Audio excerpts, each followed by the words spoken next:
Everyday carry, or EDC, is all about having essential items at your fingertips, ready for any situation. Today, let's explore a simple checklist for preppers.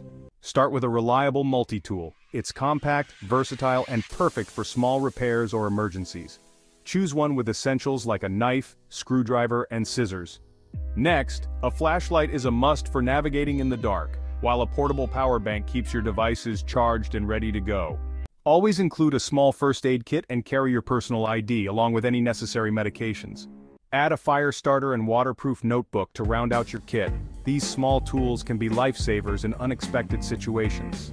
Preparedness starts with the little things. Keep your EDC simple, lightweight, and ready to go.